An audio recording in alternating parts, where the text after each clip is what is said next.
Trust God in the bad times. Hello, my friend. This is Clyde. What exactly do you mean by saying that I should trust God in the bad times? I'm glad you asked that question because that is what I want us to talk about today. The truth is that sometimes some bad things happen to God's people and your world come tumbling down and you feel God has totally abandoned you in your darkest moments. Well, let us talk, shall we? I want to share one text that is like a North Star to me. And we know that in all things God works for the good of those who love him, who have been called according to his purpose. Romans 8 and verse 28. I first stumbled on this verse many years ago as I dealt with the sudden death of a good friend of mine. My friend was a nice guy who loved the Lord, and so when he died, I will admit I was mad at God. I didn't curse God or anything, but I couldn't make sense why God did not protect my friend from dying. It was during that period that this verse came to me, and even in the moment, it didn't make sense. Then I had a moment when it slowly began to come together. The critical thing in that text is who it is that God is talking to or talking about. Simple. The text is for you. It is about you, the child of God, the person who is actively serving the Lord. The text is not speaking to you because you committed some horrible sins. Rather, it acknowledges that you are special in God's sight and that God has purpose on your life. So why would God allow some bad things to happen to me if he and I have a great relationship? Let us talk to Joseph, the 11th son of 12 boys who called Jacob dad. Joseph lived a charmed life. He was his father's favorite and was highly favored. All the boys were herdsmen, but one day Father Jacob sent Joseph to go check on his brothers who were some distance away from home. The brothers didn't like him, and so they ganged up against him and they sold him to some human traffickers who eventually took him to a foreign country and sold him into slavery. Genesis 37 verses 23 to 29. What is God going to do about that? Imagine one day you're a favorite kid in a large family and the next day you are a slave in a foreign country. From all appearances, God had slipped up in protecting Joseph, or God has simply abandoned him. Well, he got into trouble. Wrongfully accused of doing something that he did not do. But he was a slave, so the odds were stacked against him, and the judge sent him to prison. Just when you thought things were bad as a slave, now he gets thrown into prison, and he was there for quite some time. Forget about seeing his family again. And this God he served, where is he now? One day, Joseph came into the reality of this text.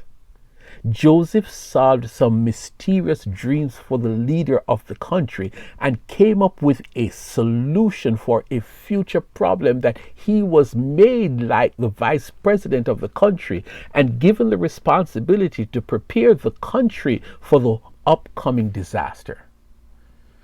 Talk about all things working together for good. But it got better. Through some divine efforts, Joseph met up with his brothers, the same ones who sold him into slavery, and soon he got his whole family to come live in his new adopted country. It is true, bad things can happen to God's people, but if you trust him, he will work things out for your benefit. But one story might not be enough to convince you that that text really works. So let me help you to start believing me with one more text. One more. But if I go to the east, he is not there. If I go to the west, I do not find him. When he is at work in the north, I do not see him. When he turns to the south, I catch no glimpse of him.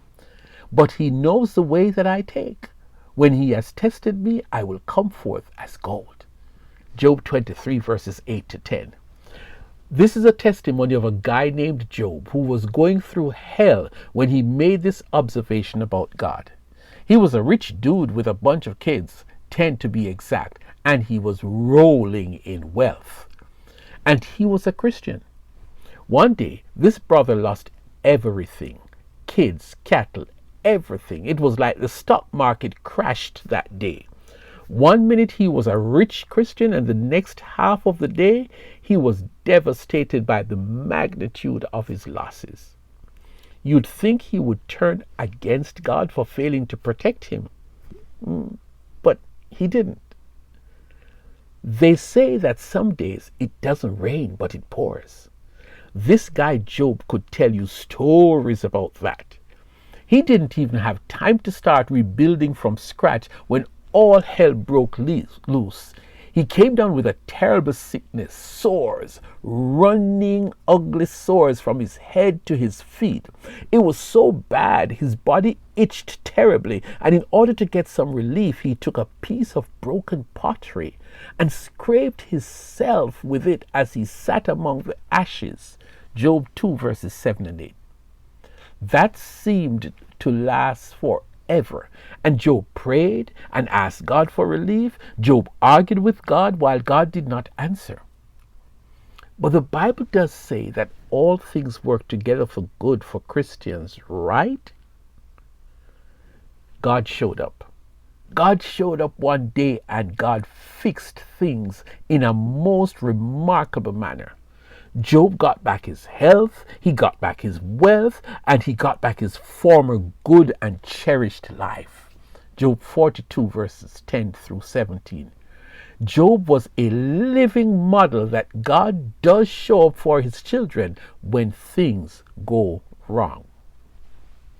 My friend, there is nothing too horrible that will make God abandon you. Loss of a loved one? That really hurts. Yet he cares. Failing to get a great job you were gunning after? God still loves you. Your spouse left you and took your kids and most of your savings? Your God has not abandoned you. He is on the way with a miraculous turnaround just for you. I've stopped by here not to make a mockery of your bad experiences, your difficult circumstances, or your horrible misfortune, but I know God, and I know that He doesn't lie, never. And the God I know will come true for you. When? I don't know the answer, but here is something that has served as an anchor for me, and with this I will close. Trust in the Lord with all your heart, and lean not on your own understanding. In all your ways submit to Him, and He will make your paths straight. Proverbs 3 verses 5 and 6. Hear me well. Trust God in everything. When all hope is lost, don't let go of God. He will come true for you.